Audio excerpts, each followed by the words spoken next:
welcome all of you from near and far. And we are so actually blessed that we can use technology to be able to bring blessing to many people. Thank you so much to our Dr. Billy and the team, Samantha, for really initiating this, eat healthy food. And these 14 boxes of this, Hope Box are all sponsored by IFE, to Family First Malaysia, to our young eagles in Johor Bahru who will be actually monitoring and also helping the poor in Johor.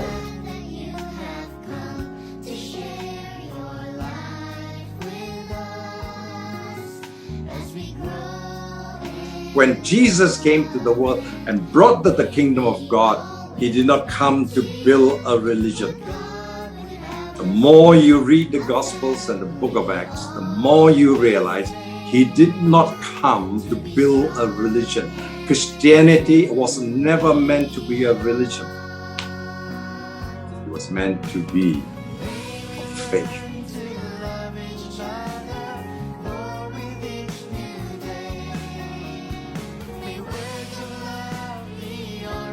Whatever little business, big business, whatever talents that I have, many or little, all these I do not own.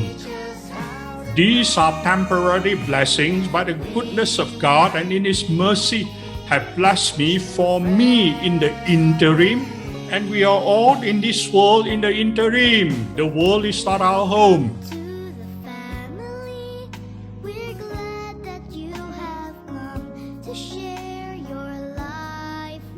How God created the hormones of love, the hormones of happiness, and this is something that we can do it as a family.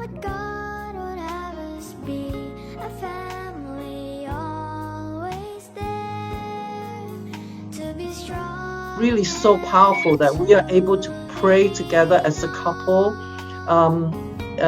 when we make a decision to invest or to do business, or when we decide to, make a contribution.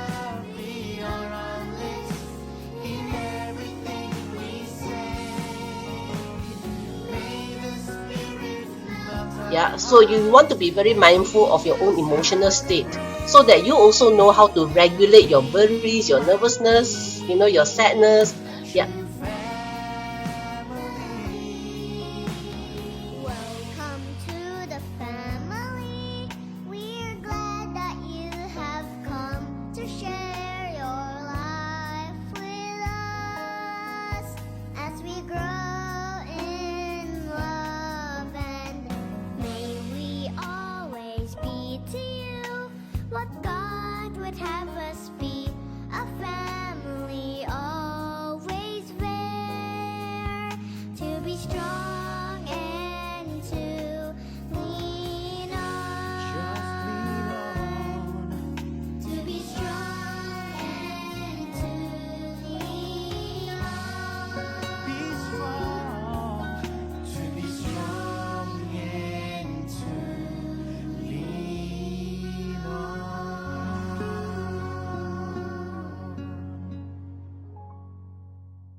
Very pleasant evening to all friends and members of Family First Malaysia. Brothers and sisters in Christ, welcome. Welcome to Family First Malaysia monthly Zoom seminars, where we focus on building relationships in families. Tonight, we are your moderators, and my name is Richard Tan. My name is Florence Ng, and welcome to another exciting, life-enhancing, and life-changing FFM Zoomina. Tonight, we will learn and hear from experts about aging and how we can help our aged parents. We will all age one day, and we pray that tonight you can prepare yourself and your loved ones. Our chairman will introduce the speakers for this evening later on. You do not want to miss this. As moderators for this evening, let us take care of some house rules so that we can all have a fantastic evening together. Do make sure that your microphone is switched off. The administrator will switch off your microphone when you come in, but just in case this has been overlooked, do assist us by switching off your own microphone. However, we will encourage you to keep your camera on. Number 2, do ensure you are properly attired as this Zoomina is recorded and will be posted on Facebook and YouTube. I'm sure you want to look good on camera. If you have any question to ask, we would suggest that you type it in the chat box, which can be found at the bottom of your screen, so that we can pick it up and post it to our speakers immediately when they finish. In case some of you would like to ask them personally, do wait till the end of the session, and our chairman will open up the platform for discussion and fellowship where time permits. Number 4, if you need to eat or munch something to keep yourself awake, do switch off your camera and enjoy your food. Number 5, do stay till the end of the Zoomina, as there will be a photo shoot of all the participants. The chairman of FFM will inform you to switch on your camera when the time comes, and we will then proceed to take your photo. Number 6, just in case if your internet is interrupted, do not worry about missing out, as this webinar will be posted on Facebook and YouTube, as mentioned earlier, and you can catch up from there. We noticed in the past that there were numerous requests for the link to Facebook. For those who are thinking of asking for this link, just go to your Facebook page, look on the top left side of the page, and you will see a search Facebook, and you can type in Family First, the number 1 and ST. Malaysia, and it will direct you to our Family First Malaysia Facebook page. Now, for those who are interested in following up with or be kept updated with activities and Zoominas of Family First Malaysia, do leave your phone number in the chat box, and the administrator of FFM will pick it up and include you in our mailing list via WhatsApp, or if you prefer, you can provide your email address for those who prefer to receive emails. I think that's about it for housekeeping. Now, do sit back and enjoy a short presentation of the vision and mission of Family First Malaysia, followed immediately by the introduction of the speakers for this evening by the chairman of FFM, Dr. Tan Teck Seng. Let's look at the video that's coming on. Right now, Family First Malaysia is a non-profit organization. We serve people regardless of ethnic, religious background, or social status. Let me share with you the vision of Family First Malaysia. We exist to transform next generation fathers, supported by mothers, to build better families, resulting in a better workplace, a better society, and a stronger nation. Mission: we partner with like-minded organizations to restore, reshape, and release men and women to become better couples and parents in the context of original marriage with the 4F focus: family, finance, fitness, and favor.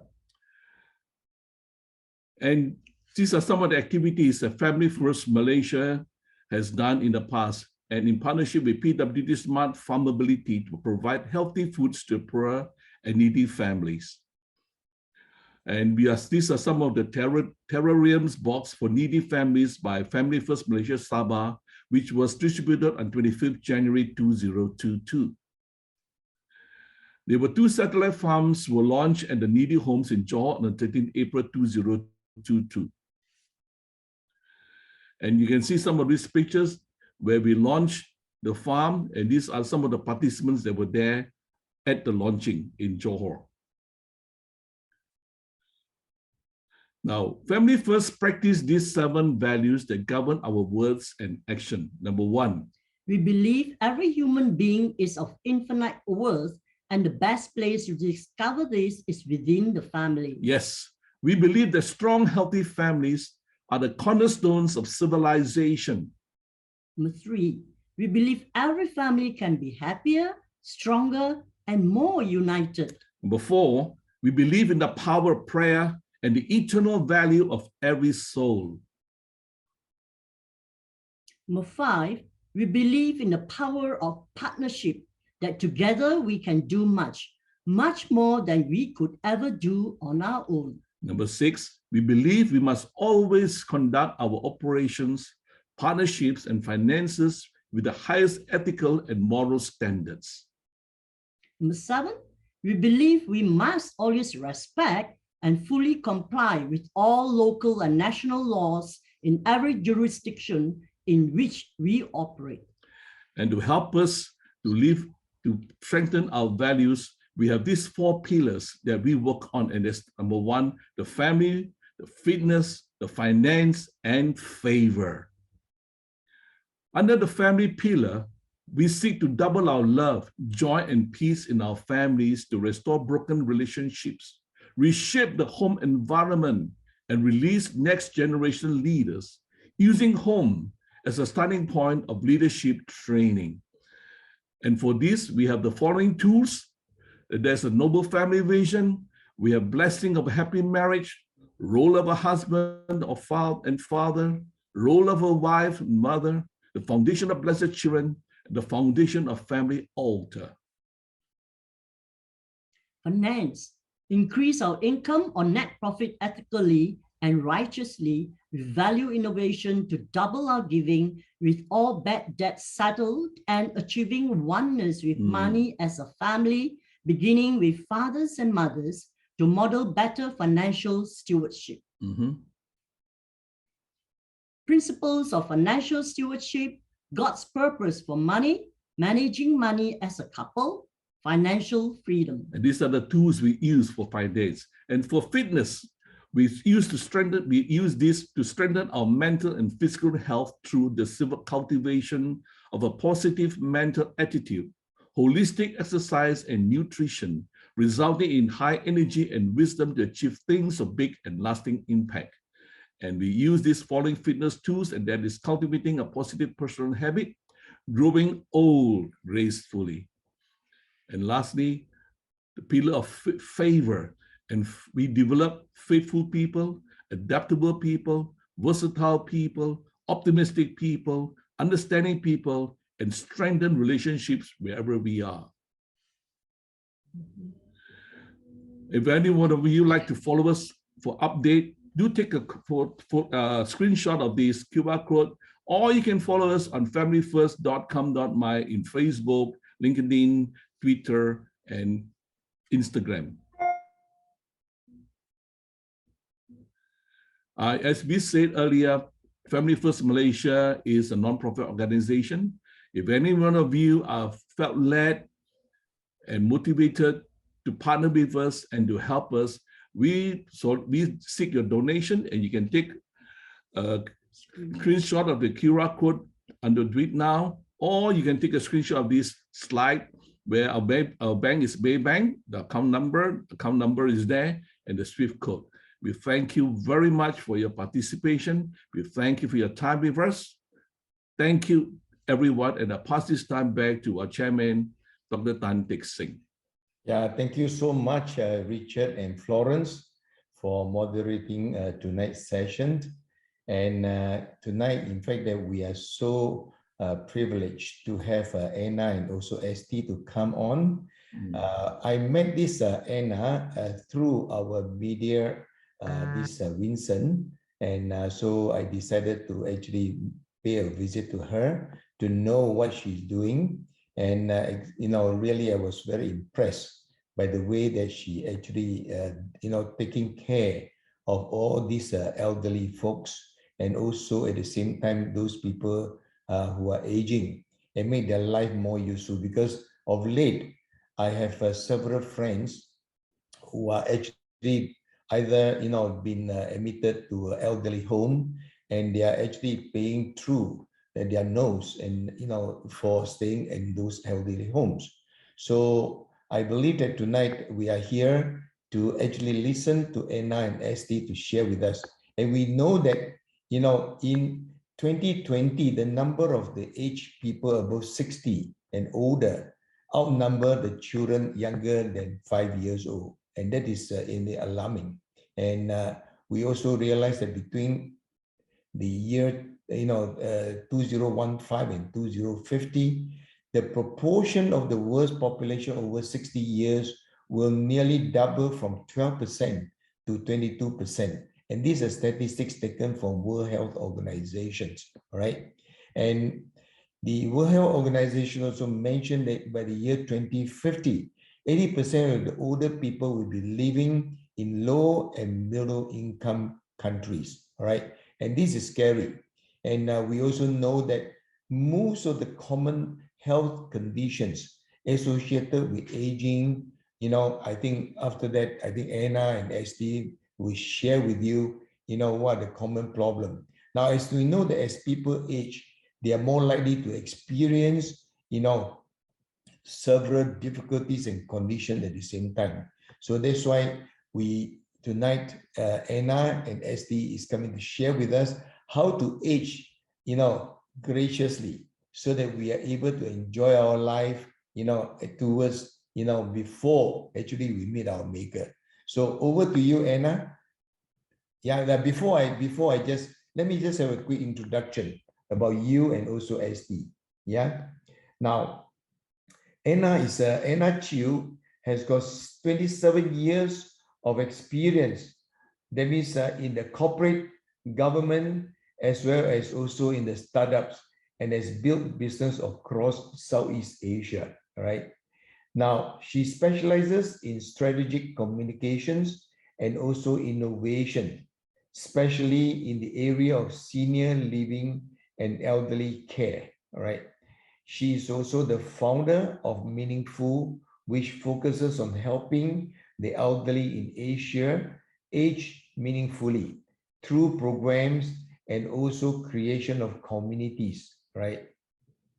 And she's also the CEO of the Reu Living, which is a joint venture with ICB Berhad, okay, an Asian aged care operator.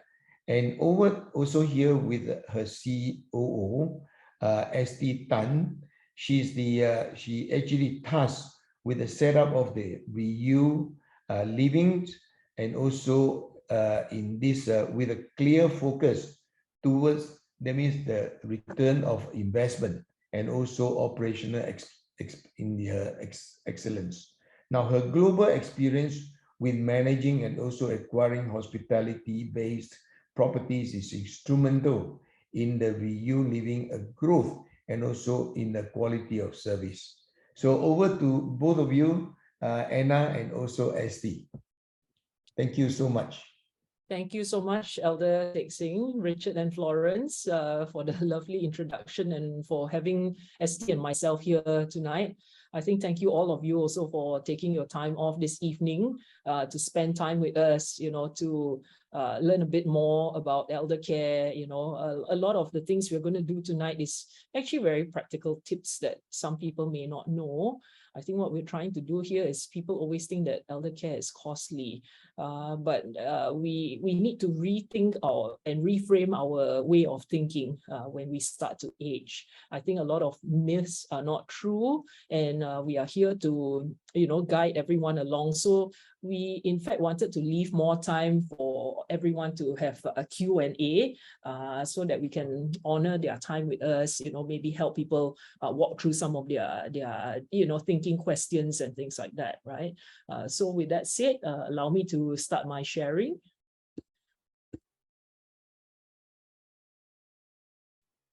Okay, everyone can see the slide clearly, yeah? Okay, so I think the title is Aging Doesn't Have to Cost You a Bomb. I think it's important because we have to know how to age properly. I think what is more important than just pure aging or the cost of aging is the fact that you are not aging well. In Reu Living, we have a philosophy which is called quality of life.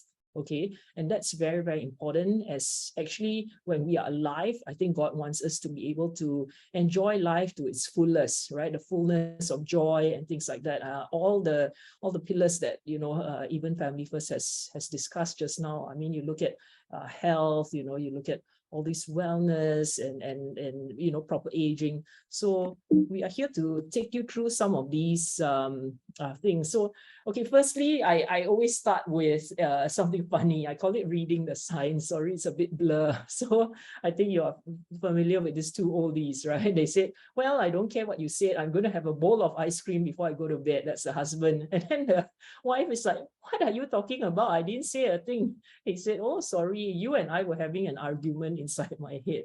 Sometimes when we age, it's very funny. Some people are hard of hearing. Some people get very emotional. Some people get sensitive and things like that. And we don't know when it is normal aging or when it is abnormal or there are signs of something worse happening. So I would say a lot of times read the signs, okay, and as we go along, you'll understand what we mean. So I think we look at it today, we always go back to the base of what the Bible says about, how do we approach aging, right? Firstly, it is your responsibility. If we look at Proverbs 21:20, it says, there is treasure to be desired and oil in the dwellings of the wise, but a foolish man spendeth it up. We are to put aside savings so we do not become a burden to others and to expect them to care for us. I think this is under the finance portion. I'm sure you all would have had many professional speakers tell you about it. And we definitely also have to do our planning for old age. We cannot save up and then say we do not want to spend it when we age. I think that's very, very important. A lot of people unfortunately take that stance to say that, oh, I save up and then I'm going to not use it, or it's too expensive. I think, expensive is a price later. I'll take a poll and see what you all have to say, okay? Number two, caring for aging parents is putting faith into practice. 1 Timothy 5:8 says, but if anyone does not provide for his relatives, and especially for members of his household, he has denied the faith and is worse than an unbeliever. I think it's a bit scary when it's put in such a manner, right? So I think it's tasked on us as well to care. So it is our responsibility. And then caring for aging parents is actually the job of the family, not the church. So we have to stop thinking that when we age, charity has to kick in and someone, whether it's the government or the church, has to take care of us. I think this is the wrong way to approach aging, and we're going to be very, very miserable in our old age when we think that someone has to step up to pay for my aging, but I'll keep the home that I have now to myself. I'll keep my assets, I'll keep everything and make sure someone else pays for my aging. So 1 Timothy 5:16 says, if any believing woman has relatives who are widows, let her care for them. Let the church not be burdened, so that it may care for those who really are widows. So if it is tasked on us, I think the next question then is, what then, and how do we care for them properly? First thing, and I'll go through in details later, is I always call it observe the signs. Especially in dementia. Dementia is a terminal illness. Many clients that come to us, they wait past when it gets very bad, the parent is in a state where they don't understand what's going on. They are violent, they are, shouting, or they just go into dullness. It cannot be reversed. Let's remember, as a terminal illness, it doesn't, but what you can do is to slow it down, right? And number two is to face reality. I think all of us, one day or another, I think one thing is certain, they always say death and taxes, right? And we are going to pass on, but quality of life is very, very important. And this is why Ryu also believes in quality of care in order for you to have quality of life. So you have to think about all these things, right? Most of us have, we are blessed with an asset called a home, right? And we have beautiful homes, but it doesn't mean that living in a home forever is the correct way to go as you age, So we really need to rethink the way we age, okay? The third thing we have to know is prevention is better than cure. So this means that early detection, I think you always hear this when it comes to cancer care, people always say that, okay, early detection, and they use that as their tagline. But I would like to adopt that as well for when it comes to dementia care, that early detection is very, very important. This is when number one all kicks in. We cannot be in denial. Okay, And what we need to do is also, for number 4, dealing with the matter now. We cannot let it fester, because with illnesses, some people actually, unfortunately, have had the chance to extend their life, or they could have had more time with their families, but they just didn't know how to do it. And that's why sometimes approaching experts, subject matter experts to assist is very, very important. Or, if you know something is wrong with your body, especially if the Spirit convicts you, you should definitely go and check it out, right? And number 5, I think, is very financially driven. An asset is an asset, not a liability. If you can't use your asset, actually technically it's a liability. So those are things that we have to consider as we start to age. So I'm going to do a quick poll. Those of you who are very tech savvy or on your laptop, listening in and all, you can actually go over. I've created a poll online. You can go to the site called slido.com. And then if you go to slido.com, you can actually key in the code. When it asks you for a code, it's 518101. I would like to get you all to, poll. And those of you who can't go in, you're on your phone, I understand that. I actually put a poll up here. Okay, so how do you currently make elder care decisions, or what are your options for elder care? So I want to know, those of you who can't go in there, can I suggest that you actually key in your answers here? So perhaps I can, see some of your comments here. And I don't know if the admin can help me read some of them out, or let me see how the poll is doing. I can actually see you all voting here, so, but yeah, feel free to share as well in your comment section. Okay, so my question to you all is, how do you currently make elder care decisions? Number 1 actually is purely based on price. When you choose an elder care option based on price, you may not get quality. Let's remember that. There is no price that is, a lot of people somehow always come to me and say, oh, now yours very expensive, it should be below 5,000. Actually, it should be around 3,000. I don't know where that price came from. If I ask you today, if you were to, stay in a fairly nice looking room, what does it look like and how much will it cost you monthly? So I think that is something that we have to think about. Okay, I think I see some, how to get into Slido. That was your question. Slido.com, go into your browser. Okay, so the second thing is a lot of people always say, oh, it's near to my house. It is for my own convenience. And this is actually the family member. A lot of times they have options for care. And sometimes they just say, oh, it's very troublesome for me to go and visit. So I want it just next to me. It doesn't matter what it looks like. Okay. Some people come to us and they say, look, my parents deserve the best because they've cared for me so much, and you reflect this on yourself, how you want to be treated when you age. When we built Riu Living, we actually built it for ourselves and our own parents, just to let you know, because we wanted the best for our family. And if that is what you want, then, perhaps your option is purely based on that, then price doesn't matter. The 4th option is I wait until something happens, an emergency, something really bad, yeah, very ill and cannot be helped, okay? Or you decide, and that's wise planning as well, which is I make a choice as it is for myself. So have you all started voting? Let's see.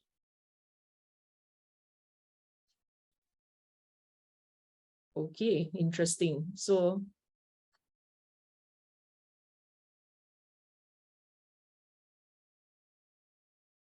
okay, I think majority actually voted price. Okay, so what this tells me, I have over here, hang on, let me just close out the chat. I have over here about 40% of you saying price, it needs to be cheap. I think, yeah, that is something that maybe you realize might not be correct when we proceed, okay? Secondly, and true enough, it's kind of according to how I've ranked it here, okay? It is really 1, 2, 3, 4, 5 as you see today, okay? So let's go to this, okay? God says, my people are destroyed for lack of knowledge. My late father, Timothy Chu, was the guy who built the FGA library. Some of you know him, and I see some friends here. So he has this saying in there, because knowledge is very, very important. I think God gave us the capacity to think for ourselves, to plan for ourselves. And when we have knowledge, we have to know how to apply this. So what does knowledge provide us with? Number one, good decision-making processes, which means when it comes to the time, we have proper options rather than something bad happens, an emergency happens, and then we have no choice. It is like, I don't have time to plan. We are in a crisis. Let's take it by faith. Whatever happens, then just go to the one nearest, right? Or very expensive, cheap, you know. Number two, having knowledge benefits the family and ourselves, because we make good decisions when we are prepared for it. We can prepare for surgery rather than we are going in for emergency surgeries.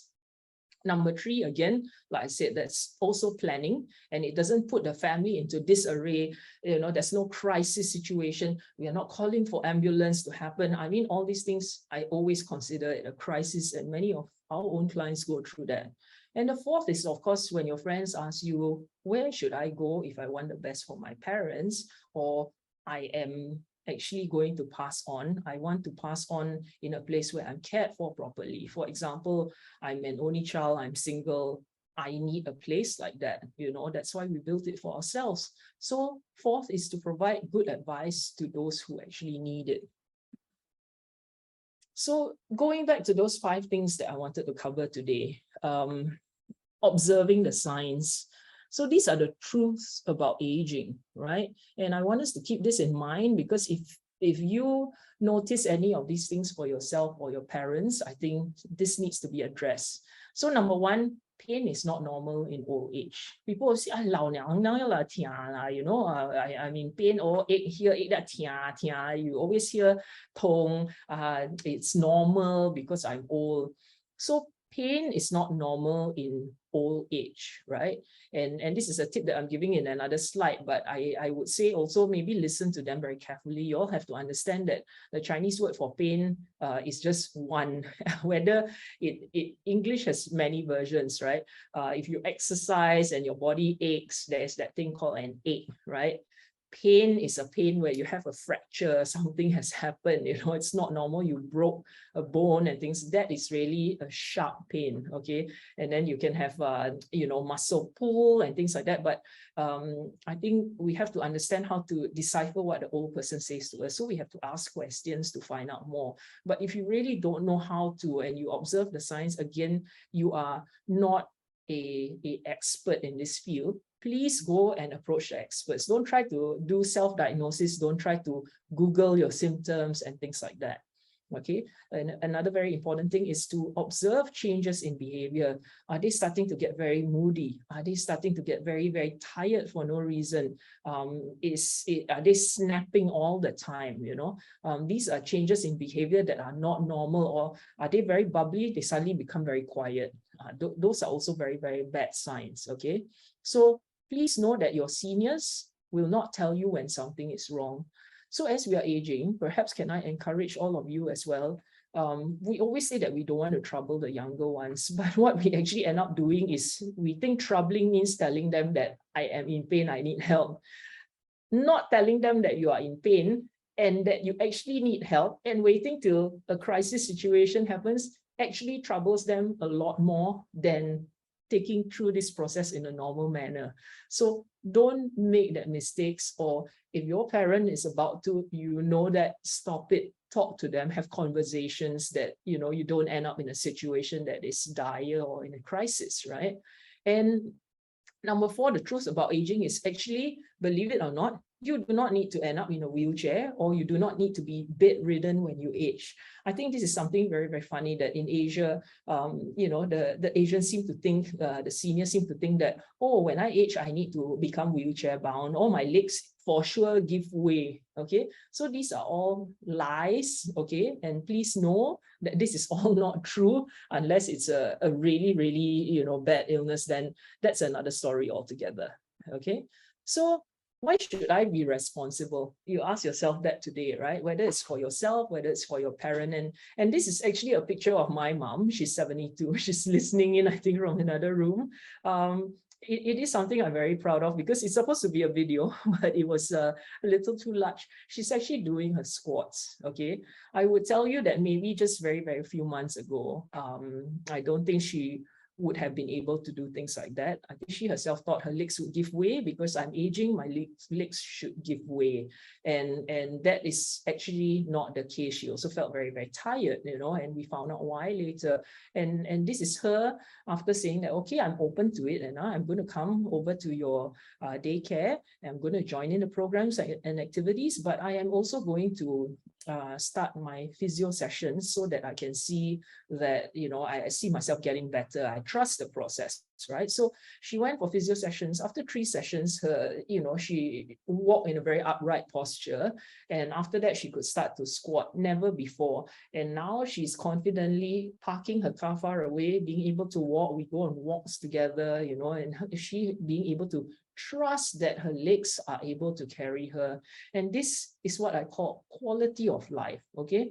So when we are alive, I'm sure all of us want quality of life. It is no point being half alive. I think, you know, this is like being a lukewarm Christian. God say, I'll spit you out, right? So, I mean, having half a life is not the way to live. I don't believe in that. So why should I be responsible? I think we saw in the earlier verses that God commands it. And number 2, it will actually save you money. If I ask you today, if you have children, you know, do you think it will be cheaper to take care of a child that is able to walk on their own, have their faculties and all intact, or do you think it's more costly to take care of a child who has a certain illness?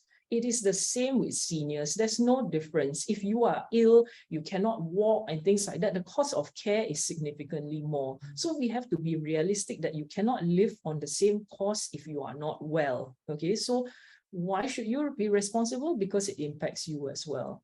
And I think very importantly is it lengthens the time you have with your loved ones, whether it's with your own family or your family with you. I think we also have to honor that bond. A lot of times people start to lose weight, you know, people, you know, also give up drinking, smoking, whatever it is, because they want to be healthy, because suddenly they have children, but that honors their time with their family. So I think we need to think about it in the same manner that, you know, our wellness, you know, our health and all as we age is important because it allows us to spend more time with our family members. And quality of life for seniors. Let's not forget and ignore the signs. Like I said on the first one, observe and be aware of it. And lastly, of course, also retain their mobility so you don't have to care for a wheelchair-bound and bed-bound senior. Like I said, this is costlier. So one way to save costs is make sure you do physio. Physio is actually something that people are not very well aware of. They would think that, oh, I should do physio only when I've had an accident, I've had a surgery, you know, something is happening, you know, but I think all of us need to have physio for strengthening. As you age, strengthening and mobility, you lose about 3 to 5% of your muscle mass, or 2 to 5, depending. And a lot of times, of course, those people who have gone for surgery, if they were not well to begin with and they are bedbound for 2 weeks, that would mean that they wouldn't be able to walk coming out from surgery. And this is where physio is able to actually reverse all these things. So we've done evidence-based, you know, all these recovery in our center where, you know, people come out and we start them on the program immediately. Our physiotherapist helps them with strengthening machines, mobility, unique range of motion, like what you see here as well. Okay, so this comes to it where I will start another poll. And hang on, let me quickly go and turn on this poll. And okay, so you can go back to the same one and you can start to vote on this poll. You can either refresh or, you know, maybe you can put in comments. When do you need to get care for your seniors? And I want to see what people have to say, and then we'll discuss all these things.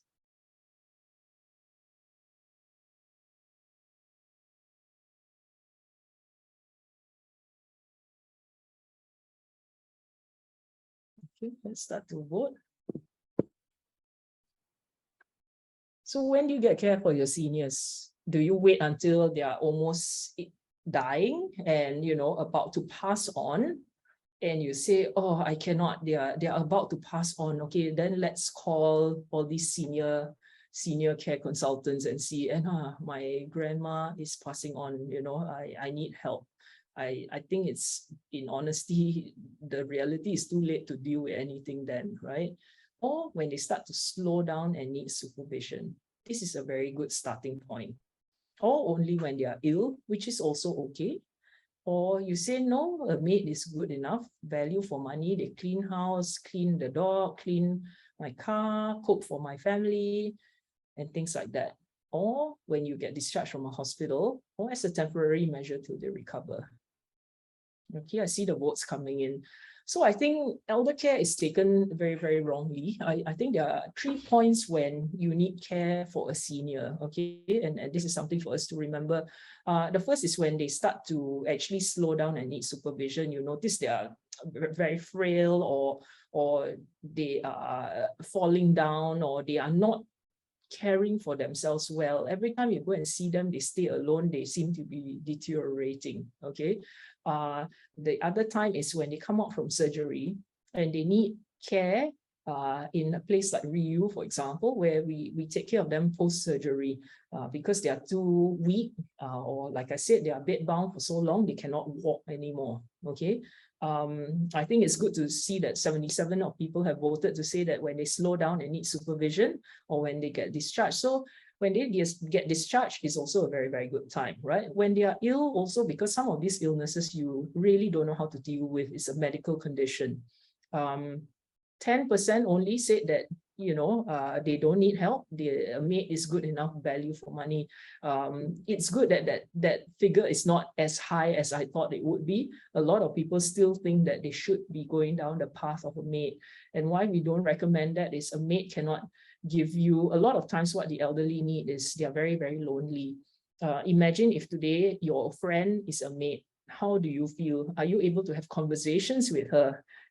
Or is it just, purely that she's there to cook and all that? I think we have Grab and things like that for that nowadays. So they don't get company, they don't get their community, they don't get people to play mahjong or whatever with, they don't get to do Bible study with anyone, I mean, very hard to get a good one. That's what we're saying, right? So when they start to slow down and need supervision, that's also a time.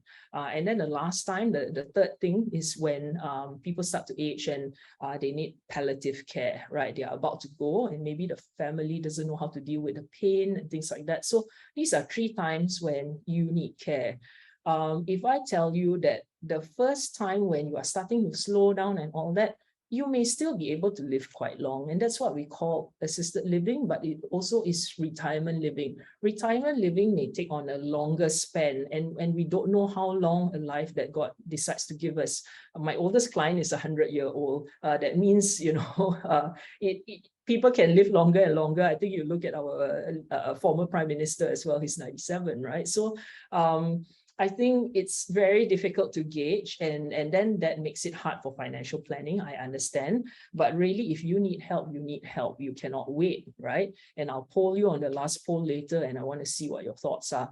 The second and third one, actually, it doesn't last for long. If you voted when they are near death's door, and I will tell you as palliative care, or when you are end of life, I mean, some palliative you can live for longer, but when you're really, really end of life, you see the person isn't eating, they are about to go. I think during MCO, I had to help a lot of friends. They called me and they say, oh, the mom doesn't look good, dad doesn't look good, but every time I noticed that when my friends called me, the parents doesn't go past 2 weeks, or most, I would say, I give them 3 months, okay?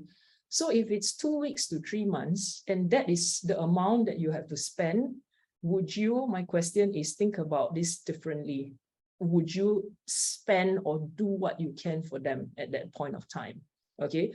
The last one is when they get discharged from a hospital, and as a temporary measure. Why I put temporary measure is the most people stay for post-op recovery is actually 3 months. Very often it's also 2 weeks to 3 months. But what you need to know is why we get people to do this and recover after post-op or post-hospitalization is that you recover properly. Imagine going for a hip replacement surgery and you do not recover for the rest of your life. You don't do, or you didn't do physiotherapy, you didn't heal properly. You try to stay at home, hobble around, try to manage because you're trying to save money, and then you fall again. It's happened to many people. Or you say, I can do this by myself. Now mine, press a bit, and they actually cause stress on the surgery, and forever they'll walk in a funny condition, okay? And that is called chronic illness. If you are in that condition for the rest of your life, let's say I go in at surgery in my 50s, for the rest of however long I'll live, maybe another 30 years, I will live with a limp. Is that how you want your life to be? Again, I believe that we need to have quality of life. Okay, so these are things to think about as you start to age. So if we talk about facing reality, I did mention that cost of living increases as you age. And the reality is actually you can't get good care below 5,000. I'll tell you why, right? If you send a caregiver to the home today, it will cost you between 4,500 to 6,500 a month. I haven't included the cost of food for the client or the caregiver. And oftentimes, maybe you need to see a doctor or a nurse. And every time you hail people to come to the home, it is going to be expensive.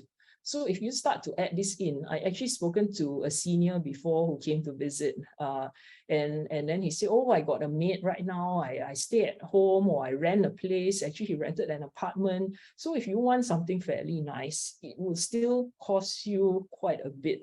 And then you have to take care of your utilities. I mean, you have to do a lot of this admin stuff as well. And by the end of the day, he said, it cost me about 10,000 to stay at home with a maid, okay? And well, that is a choice you want to make. I know people always say that staying at home is better, but this reality also, please take note, I always call it elder speak. When a senior person says that, don't send me to then usually the fill in the blanks is called nursing home, okay? So a lot of times what they are trying to tell you is, please don't send me to a squalid place where people sleep in the hall together, where you can smell the urine, but they cannot say it in such a long sentence. They say, please don't send me to an old folks home. Okay, I think old folks home is a very, very dated concept. I will tell you all that. So if it's so squalid, why do people, no one says that I want to retire in a squalid nursing home, right? So my point number 3, facing reality, retirement is a lifestyle. No one retires in an old folks home. People always say, I want to go on a cruise. I want to live in a resort, in a hotel. Everything is taken care of. And how do we go from all these nice hospitality concepts into a nursing home or an old folks home? We question ourselves. We don't seem to match in what we want, what we say we want, and what we end up choosing. So a lot of times we choose it purely based on price. So, that's why I said make choices, okay? Number 4, if you don't recover properly post-surgery, it will become a chronic illness to plague you for the rest of your life. The cost increases when that happens. I think that's a reality. It is also less costly to care for an able-bodied person, as I mentioned earlier. And number 6, what happens is a lot of times people say, what we'll do is we'll buy a piece of land, all the friends live together, we hire maid, we hire, caregiver, we hire all these kind of things, then they'll take care of us. I tell you, if you ask any of my staff, if they would work for me, if I created such a place, even though I'm their boss and all that, they will say, no, why should one person go and have to, work for, I will run away. That's the reality. So you think about it, in your 70s and 80s, are you ready to do HR? And they keep replacing, fine, not happy, not clean. And I always say, we rely so much on maids, and we say, they should also be caregivers. They can turn into nurses when we're older. Then you complain about how dirty the house is. Why would they be able to clean you any better? That is my question to you. So we have to think about it, right? So one maid cannot replace the whole team. When we put together a team of professionals, we have people from F&B, we have nursing backgrounds, we have proper caregivers, okay, we have activity coordinators, we have care managers, we have all these people to try to come together, hospitality and all that. making sure that your housekeeping, right, even your room, the cleanliness, everything, your bed sheets, your laundry, everything is done for you. You can't expect one maid to do everything for you. So that's the reality.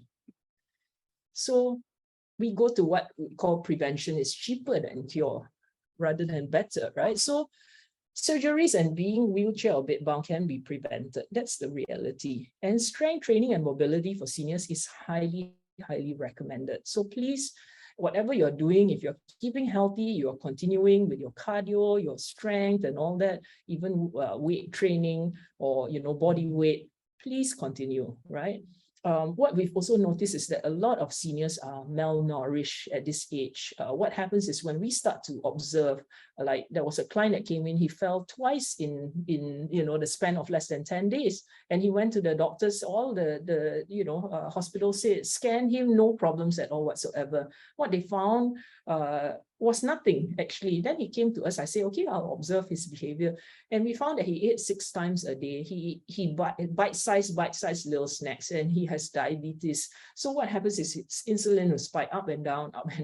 And that's when actually, his eating habit caused a lot of problems. Because of these spikes, he actually passed out. So we were able to tell the families what happened. But bad eating habits, unchecked illnesses, malnourishment, it happens all the time in seniors, especially those that live alone. Okay, so how do we prevent this, and why is prevention cheaper than cure?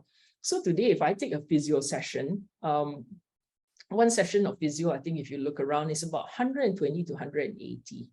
And what we do is we believe that if you do about 3 months of physio, you are able to have your posture proper, strength back to make sure, like what my mom went through, and all this, and your mobility is better, you're more flexible. And this is actually setting you up for proper aging in the long term. So what you do just for the first few weeks to the next 3 months will set you up for the rest of your life. Is it worth it to prevent yourself from being wheelchair bound?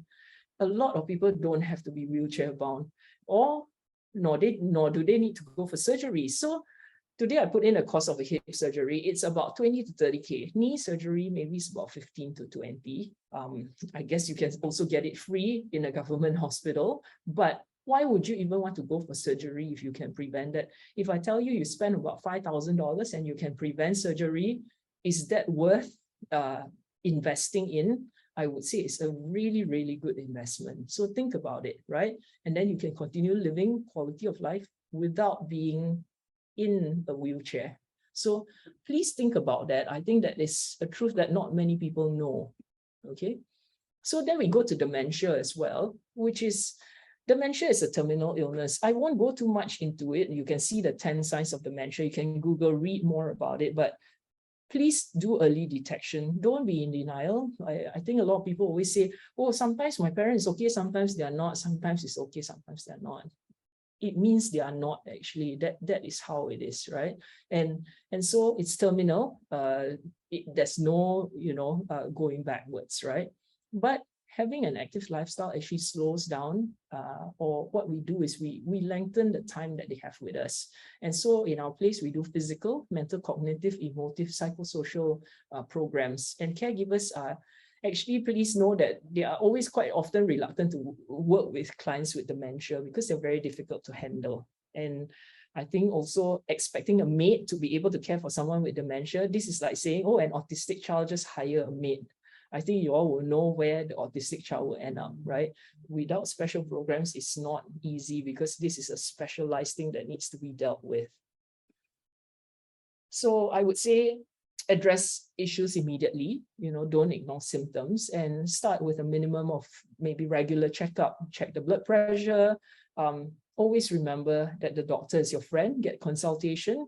And there are these things called geriatricians. They specialize in looking after seniors, right? They will look at you because it's more wholesome when you visit a geriatrician. They are able to tell you what to look out for, signs and all this. They do tests on you, start a relationship with them so that they can actually track your progress or deterioration. And again, I come to that term pain, which I explained earlier.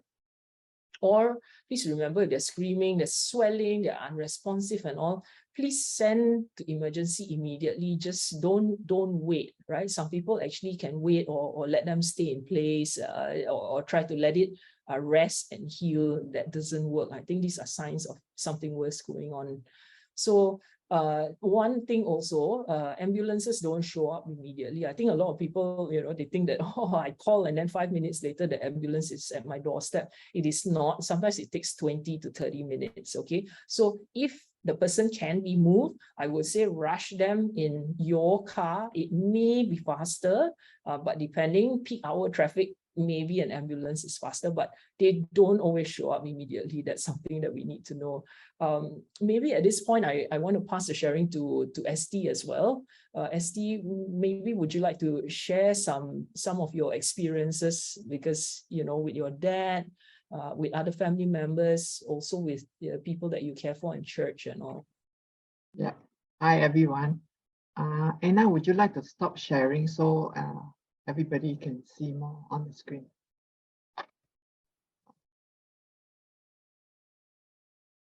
Okay. Hi, everyone. I'm ST from Rio Living. Anna, and I'm Anna's business partner. I'm the COO for the Rio Living. You hear what Anna has shared with all of us. I think some of us here maybe you are caregivers, you are caring for your loved ones at home. And some of us here, maybe you are entering into the senior years. My husband and I, we lead seniors in our church. We call them the Golden Eagles. That is like Isaiah chapter 40, verse 31. Those who hope in the Lord will renew their strength. They will soar like on wings like eagles. So we call them the Golden Eagles, Fei Yings Zhu, because we believe that even when we age, when you're entering into senior years, we should continue to live a quality life, to continue have the strength, to continue to soar like an eagle, to be always be excited about life. And I think I want to share with you my own experience. For the past few years, how do I get into the setting up Rio Living? I think I came across, especially during the pandemic times when we were all locked down, a lot of friends call me and ask me, "ST, can you recommend a home for me? Can you recommend caregivers for me? I'm away, I'm in Australia, I'm in UK," or even locally, some of our friends, they call me and ask me for help, for advice. And in my own family, my dad is 86 years old. My auntie is 92 years old. She is bedridden. She couldn't hear, she couldn't talk now. She's just on the bed every day. She wake up, the maid will bring her.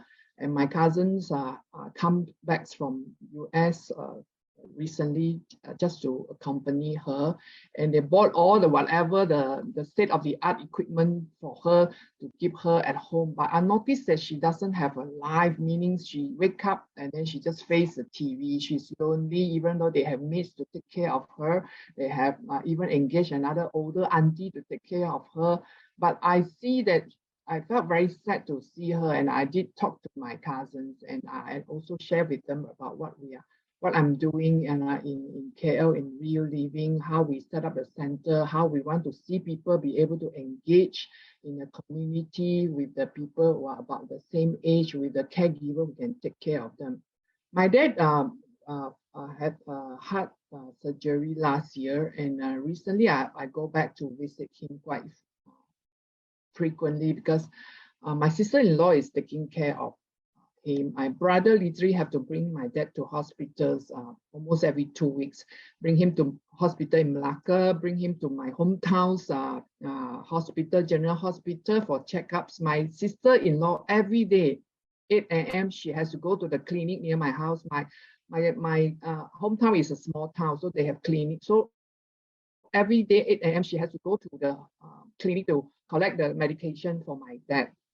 So when I went back, I stayed with them for a few days. I tried to help, but I see how much my sister-in-law and my brother, they literally have to sacrifice their time sacrifice their career, their hobbies, even their family times, and that is what happened to a lot of family now. Dr. Tan shared in my church not long ago about the sandwich generation. Yeah, you see, a lot of people we are like I'm in the sandwich generation. I have the elders, parents to take care. I have my children to take care. I have my family. I have my.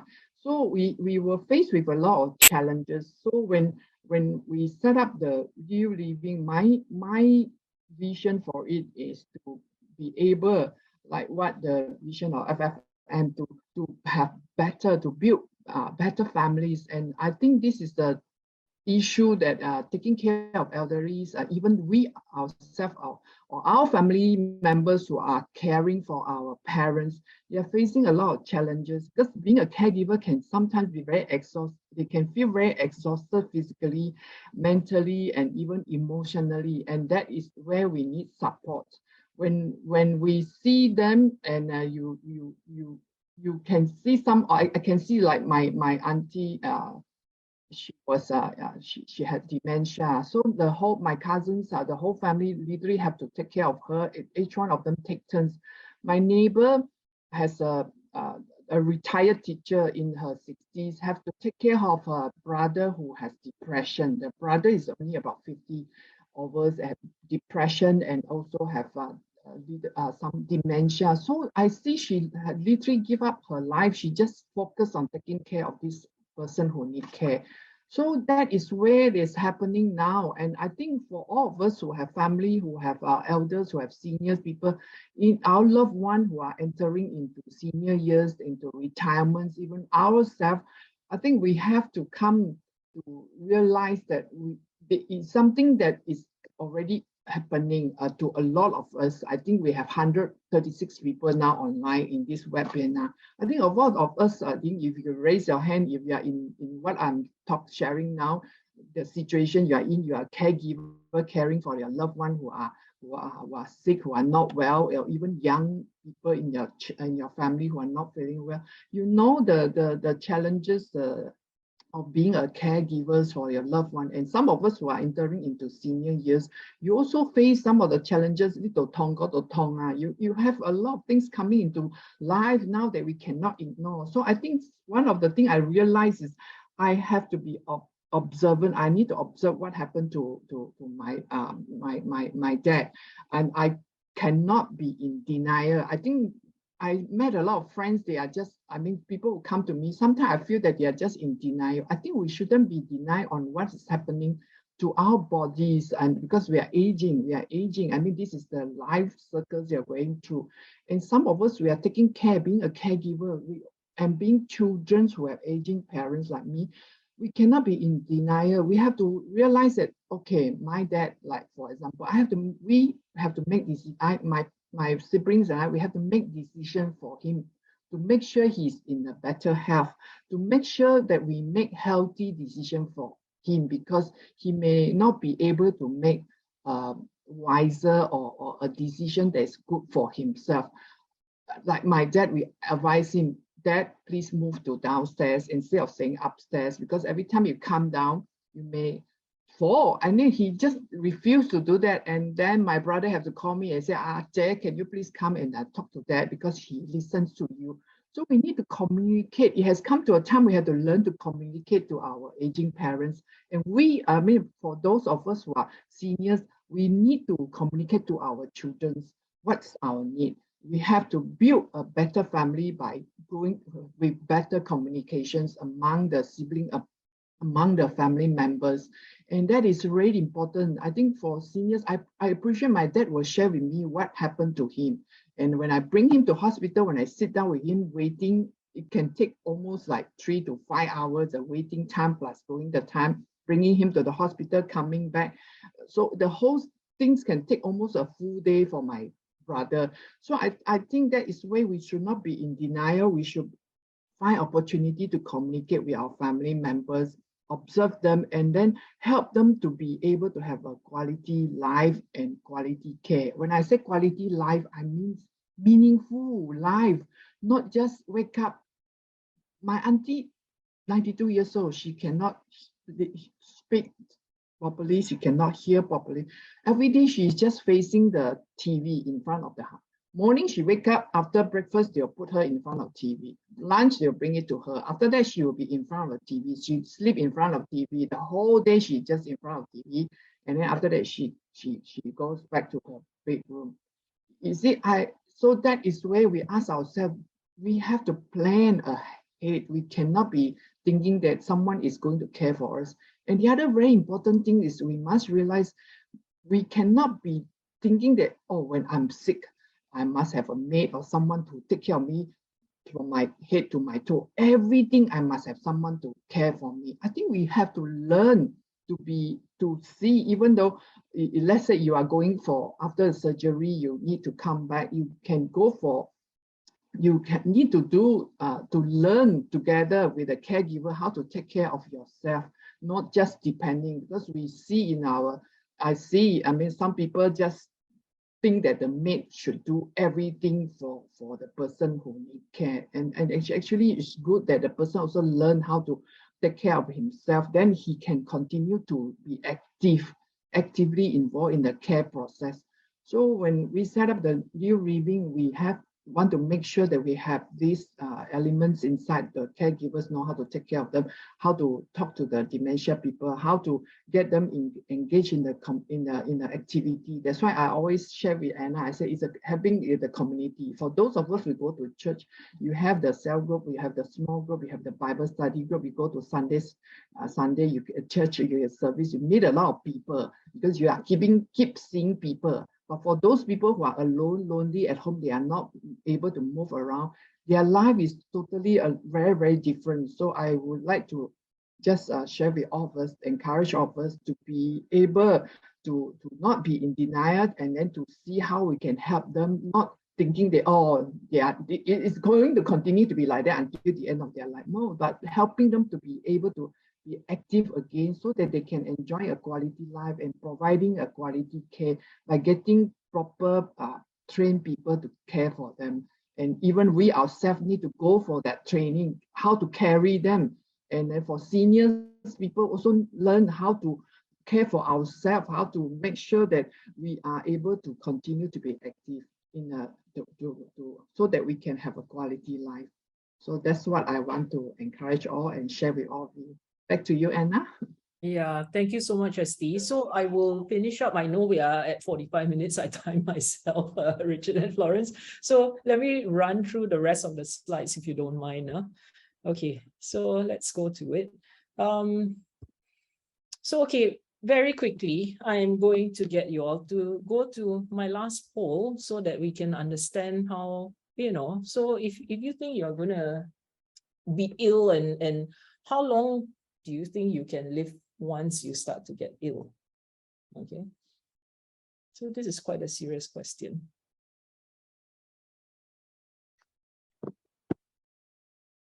Let's see what we all have to say. And let's see what the poll turns out to be.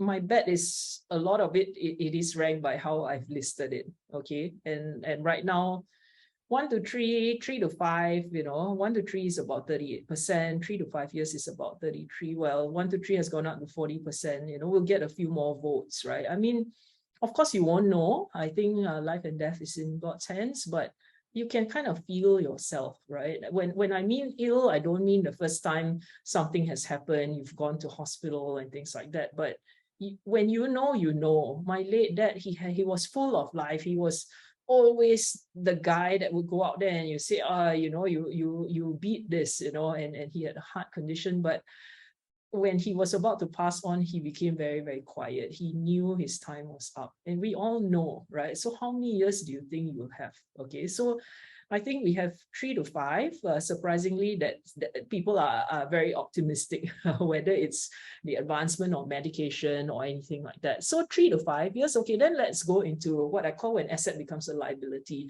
Like I say, if you can't use your asset, it is actually a liability, right? And when it's no use to you, what you have to do is you really have to recognize at a certain age that you need assistance with your daily living. And if you don't think that you can live past 3 to 5 years, which most of you have voted. In fact, it's 1 to 3 and 3 to 5 being the majority of close to 70% right now. 70% cannot live past 5 years. Then I ask yourself this, plan ahead, right? If a home is passed to the child, perhaps they should pay for the care as they are getting an inheritance, or rather than passing that on, you have bought the home to do things like that. Did you buy a home saying that it's an investment so that, you know, I purely can pass it to my child, or can it take care of me when I'm old and aging because they are not around, they have their own families, or are you constantly having to sponsor your children? I do not know what your financial plans are, but actually caring for yourself is also not wrong, okay? Because if they are not caring for you, you need to not be a burden and you need to think about it. So if the cost of care is 8,500, well, let's take 10,000. So we go back to costings because I think it's a very, very sensitive topic, right? Even if I charge you 10,000 today, if you live to 5 years, you know, that's 120 times 5, correct? So if you, the cost of your home, and you have a single story home and it's maybe 600,000-700,000, you can actually cover for that cost to stay in a very, very nice place. So I ask you to rethink your aging. Can you afford it? The answer is you can probably afford it, okay? So do your costings again. And I'm going to end with our vision of proper care, and I'll take you through our corporate presentation, our video.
Okay, so I'll stop my sharing there. A quick show of hands, if you can either put an icon there or put up your hands. How many of you were quite surprised at what you saw? It didn't look like an old folks' home, right? So I wanted you all to know that this is available in Malaysia today. It's no longer what it was before. So if you think that you do not want to be put in an old folks' home, your parents don't want to be put into a squalid nursing home, it no longer looks like that. So we are located in Mikasa Hotel in KL. It's actually a 5-star hotel. And this is the vision of what we believe is the right way to live. That you enjoy life, everything is done for you. Even if you retire there, if your lamp breaks down, your furnishing gets broken, torn, your oven doesn't work, guess what? You don't have to spend a single cent. Your fridge doesn't work, I'll replace it for you. Everything doesn't work, I'll replace it for you. So it's a fuss-free and maintenance-free lifestyle, right? It frees you of the burden of living in a way, right? I think it's quite burdensome. I cannot imagine. Actually, I built this because we want to make sure that when we are old, I'm not busy paying bills, running around, don't know how to, do IT, transfer wrongly, all that kind of thing. I say that and some of you are laughing, because it's true. So why put yourself through that, right? I think we want to be able to focus on living a very nice, good quality life. So I will end my presentation there and I will pass it back to the moderators. Thank you so much. Thank you so much, Anna and Esty, for a really enlightening sharing. I think it's something that a lot of us try to avoid thinking about it, but we know that eventually we have to go down that path.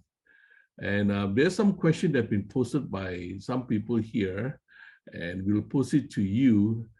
The first question is this: would you consider setting up a medium-priced facility that can cater to those who can't afford the high-end fee? Okay, I don't know what is high end and what is medium. So unfortunately, I think just now I said 5,000 is not enough to live. I said someone at home, he hired a maid and then he lives at home. It already cost him 10,000. How much do you think ours cost? Would you rather pay 10,000 and stay in a 5-star hotel or stay at home with a maid? That is your choice. It is actually the same price. All right. The second question is, how is daycare different from stay-in? Okay, so daycare is similar to what you all have done with your children. When you send your children to daycare, did you bring them home? So that is the same thing, that when you send your parents to daycare, it is a place, we want the family members to stay together. We believe in the family unit. We do not want them, put in a place like that for no reason. I mean, it could be that some of us are overseas. A lot of the children are overseas. That's why they are staying with us, or they come for recovery. Of course, that's our majority. But daycare is a really good introduction to making sure that people who are well, active seniors, my own mom comes to daycare a few times a week because she has people she can do activities with. She does gardening outside, they sit together, chat together, play games, have company. And why not? I think that's the best way to, make sure, and not everyone is privileged enough. I mean, a lot of times we have, our Christian families, we can do Zooms like that, but people without a religion actually are quite lost and lonely, you think about it. So daycare is a good solution. All right. Now, there's another question, I think, which will be quite difficult for the answer. The question is, what's the costing per month? It doesn't work like that. This is like, which car do you want to buy? I want to buy BMW. What's the price? Which BMW do you want to buy? Okay. So I think you have to understand, what is it? What are you asking me? Because we are not selling a room. A room doesn't care for you. What services do you need? If people want to know more about it and not need to understand more about your pricing and all this thing, will it be good if they call you, contact your center, or speak to a consultant from your organization? Yeah, so please go to Reu Living, that's REULIVING.com. All the information is available on the website. We are very transparent people in the way we work, so pricing is also available there. And this is actually very cheap for what you are getting. If I gave you an option of paying the same rate for an Airbnb when you travel or a 5-star hotel, which would you choose? So that is what you need to rethink. Right. Just take note, please go to the website, check it out. I think you will find a lot of information. I went through it just now and I saw it there, so you can have all the information that you want. Next question is, somebody asked, why do we have this retirement home in Kuala Lumpur where the cost of living is so high? If this facility is located in a smaller town, I believe the cost of living or cost of running this would be a lot less. So my question to you is, I have lived in KL all my life. I'm a KL. Why do I want to uproot myself, go to a small town where I don't know anybody, leave all my friends behind? Can I ensure all my friends will for sure follow me, so that is my network, my community, my network is the most important thing when you age. It is not price, it is not. That means everything you think about in elder care is related to price, if you ask me that question. So rethink it again, stop thinking about price, right? I told you how to manage your finances. If you can't, you will always not be able to even afford to go to the hospital to get an operation done, actually, to be honest. Very true. The next question. Do you cater for husband and wife together? Totally, we encourage that. Usually it's the men who resist. I will tell you that. And you always see women and ST chime in also when you can and when you want to, right? All right, that's good. Okay, so that means you don't have to be separated. So if any of you are thinking of moving there, I think it's a good place to move to. In fact, this thought has also crossed my mind that after I retire, I've stopped working. We sell our house and whatever it is, we can use it to pay for a living in that kind of environment. I think it's better for us because you got good care, everything is taken care of, and like what Anna says, I don't have to worry about bills, don't worry about repairs. I think that's a good idea. But next question from someone else. Is your organization Christian-based? It is not, but ST and I are both Christians. It is a calling for us. When this happened, actually, I used to be an investor in another elder care business. I think you have heard of Care Concierge or Mention. And then God said, I want you to come out and, do more for the nation. You need to set it up. And then I say, God, you send me the people. And next thing I know, he sent ST over. And then he spoke to ST separately. I think ST also told her, you are going to do elder care. And she's like, I'm in hospitality, I help in church. Yes, I help them, but how am I going to do elder care? And then, literally, I think when God needs to move, and it is also a pivotal time in our nation. It is also a very important pillar. As a Khazanah, recipient, this is one of the pillars, elder care, that they look at for Malaysia because it is that important. Wow, that's good. Someone has typed in, the NHU has typed in the website for the www.reuliving.com on the chat box. You can go there and take a look at it. Next one is, do you have a limit on the number of residents in your retirement house? So the one in right now, Reul Living in Casa Hotel, is the first. It is a showcase of what it can be. We will be starting a few others across the whole Malaysia. So I would say stay tuned for it. It's just a start. That's good. Okay. Question number 2. For post-surgery care, how long in average does it take? Usually 2 weeks to 3 months, depending on how fast your recovery is, how tenacious you are as a person to want to get well and follow your physio, not be lazy and continue to do your own exercises, even when you are in your room, trying to chill out and all that. Excellent. Good. The one last question here. Can the residents go out anytime they want? It is not a prison. The funniest thing the other day is someone said, "Oh, Anna, I saw your inmates." I'm like, inmates? Not. I mean, they park their cars there, they park their nice cars there, they drive up and down, they go and buy things, they go out and eat, and it's just a safe space. I can imagine for myself, next time wanting to do that. It is no different that even the younger people are adopting this. I think around the world you heard of this thing called co-living, because they feel lonely, especially in big cities. It's expensive, they don't want to stay alone, and it's safer to have someone else. And that's why this is like a co-living concept. Okay. Well, someone is interested, they're asking for a deeper question, like, can you give us a clear amount of how much the charges per month? Well, maybe you can give us a range so that at least we can know what can they expect for themselves from their pocket. Yeah, I think this clear amount, then I would have to get clarity from you as well. What we do is we don't just admit people by price, okay? We ask you what is the condition that your parent is in. If you are admitting them and they are high support, needing oxygen and all these kind of things, the price is so different from if I'm going there for retirement. So definitely, to clarify, to tell me, are you here not needing any assistance at all? You are totally independent.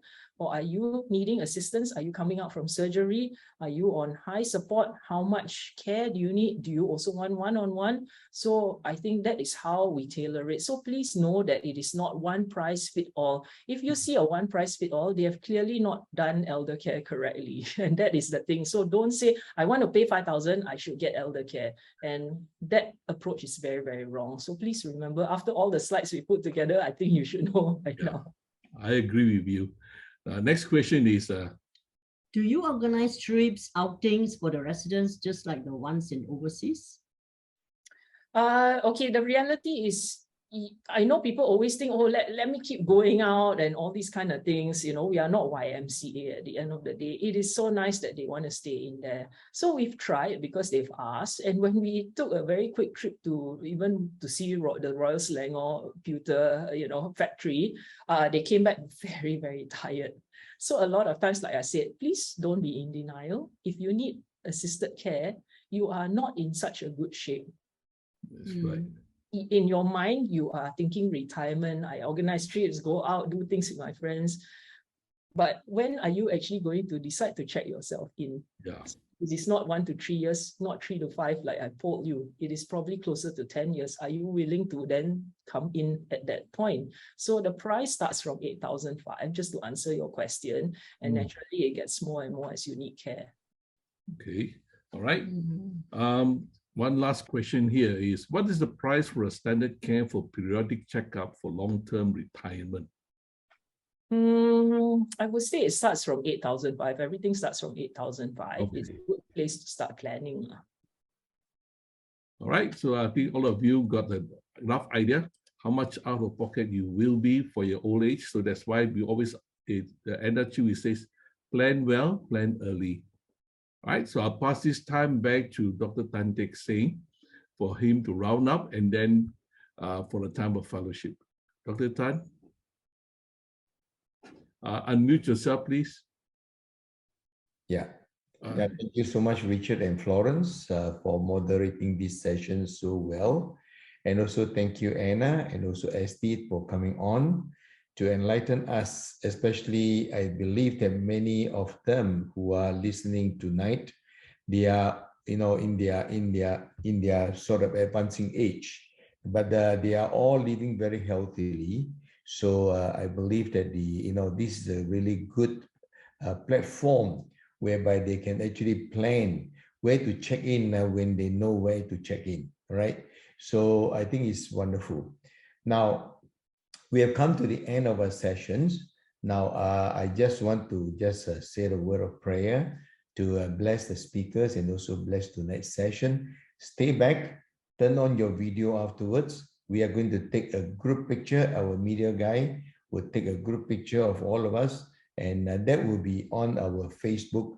That will be actually posted on our Facebook to about 6 or 7 nations across the globe. All right. So let us commit this time to God and thank you, Father, for sending this Anna and also ST to come and bless us with this wonderful session.